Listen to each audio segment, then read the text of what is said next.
Salut à tous et bonne année 2025 pour ceux qui me suivent et qui découvrent la vidéo en janvier. Je voulais faire une petite vidéo en réaction à une publication LinkedIn que j'ai vue sur quelqu'un qui fait un retour d'expérience sur un entretien tech qu'il a passé avec une intelligence artificielle. J'ai trouvé le sujet super intéressant puisque ça fait des années qu'on nous en parle et aujourd'hui je pense que la technologie est au point. Et en gros, ce qu'il dit, c'est que euh, l'intelligence artificielle est capable de creuser sur les sujets techniques. Par exemple, elle a posé des questions et creusé sur la clean architecture que Nicolas avait mis en place. Elle a pu creuser aussi sur la blockchain, elle a pu creuser sur enfin tout un tas de choses, en fait, puisque l'IA, l'avantage, en gros, c'est qu'elle est experte sur tous les sujets, en réalité. Donc la question que Nicolas pose dans son post, enfin dans sa publication LinkedIn, c'est de dire bah, est-ce que les recruteurs IT vont être remplacés? Et puis bon, il y en a certains qui, qui essaient de se dire bah non, pas encore, on a le temps, oh là là, avant que toutes les sociétés soient équipées de ce type de technologie, on a le temps. On a le temps ou pas en fait. Parce que je me dis que l'avantage, il est tellement important. Combien de fois dans des, projets de recrutement, j'ai eu à prendre des rendez-vous avec les techs? Donc la société a besoin de faire l'entretien technique avec le candidat. Bah, ouais, sauf qu'il y a personne de disponible pour le faire, les techs sont surbookés.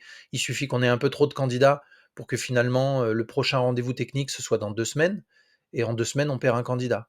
Donc moi, je vois vraiment l'intérêt de ce type de robot. Les limitations, il y en a encore. Enfin, je ne sais pas si vous avez déjà utilisé du ChatGPT, par exemple, en version vocale, ou si vous avez déjà échangé avec des robots. Il y a des trucs un peu frustrants. Par exemple, quand le robot parle, c'est pas la peine d'essayer de l'interrompre, ça ne marche pas. Quand il parle, il n'écoute pas. Et donc, il y a un peu ça. Mais je pense que ce genre de truc, ça va être très vite réglé, en fait. Donc le fait que le robot soit expert, le fait aussi, d'après ce que dit, Nicolas dans son post, bah, que, avec la caméra, on peut suivre les yeux, les micro-expressions et finalement, ça peut un peu servir de détecteur de mensonges ou réagir à une hésitation, sur laquelle un humain aurait peut-être pas prêté attention et tout un tas de choses. Il y a une autre vidéo, qui est intéressante, sur une, société qui commercialise en fait ce type d'intelligence artificielle pour le recrutement.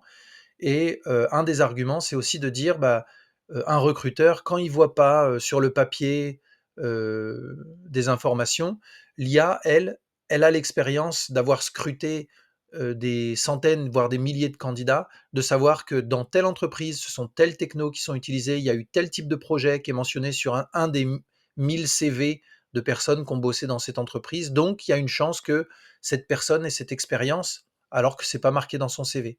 Et donc ça, on est plus sur l'aspect big data et l'aspect analyse de tout un tas de données.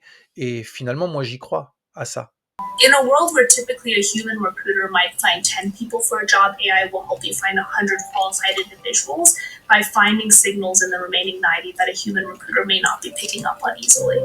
À un moment ou à un autre, les recruteurs seront remplacés par des intelligences artificielles ou en partie remplacés. Parce que, bon, c'est vrai que c'est toujours rassurant pour les candidats, même pour les entreprises, d'avoir une personne en charge du recrutement.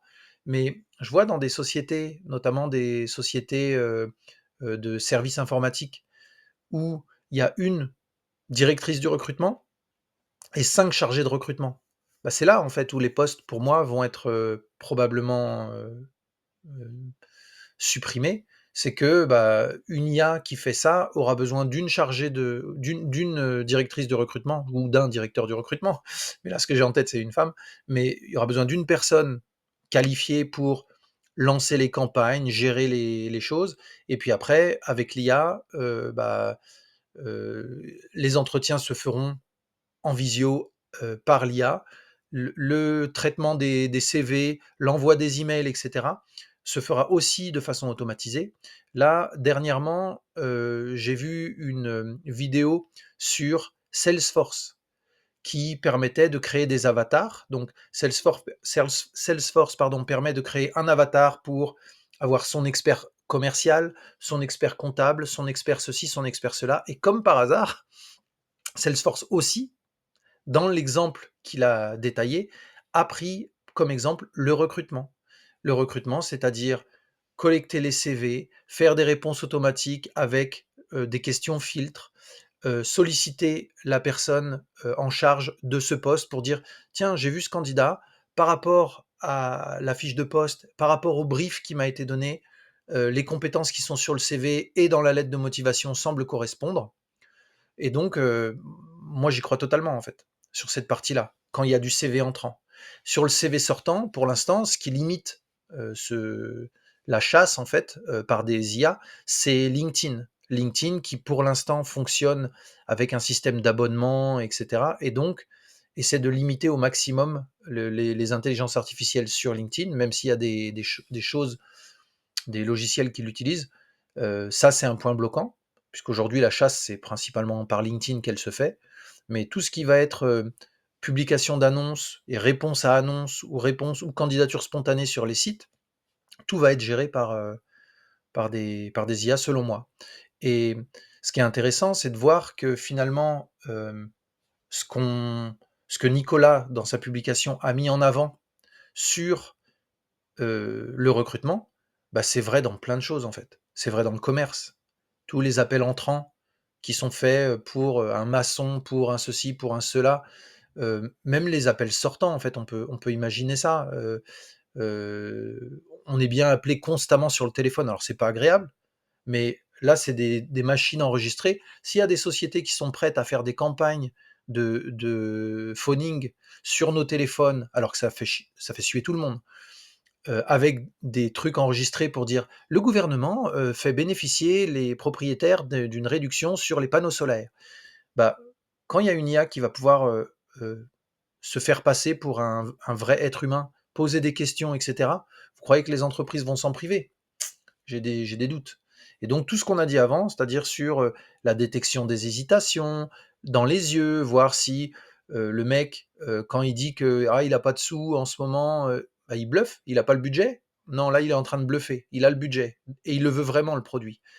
Et donc voilà. Bon après, ça m'amuse un peu parce que là je suis dans la lecture du cycle des robots de Isaac Asimov et c'est un super bouquin écrit il y a très très longtemps mais qui est vraiment vraiment très intéressant par rapport à la réflexion sur les robots, sur les intelligences artificielles, etc.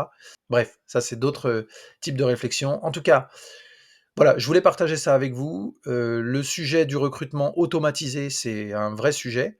Et une de mes réflexions aussi, c'est de me dire que sur LinkedIn ou ailleurs, on entend tellement les gens se plaindre des recruteurs.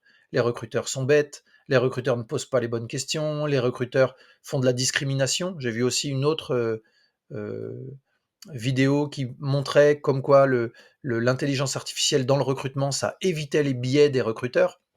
Donc, toutes les accusations ou tous les biais des recruteurs ou toutes les raisons pour lesquelles un candidat se dit ah j'ai pas envie de parler aux recruteurs, bah, est-ce qu'ils seront plus prompts à parler avec des robots? C'est pas sûr. Encore une fois, je vous souhaite une bonne année et à bientôt pour de nouvelles vidéos.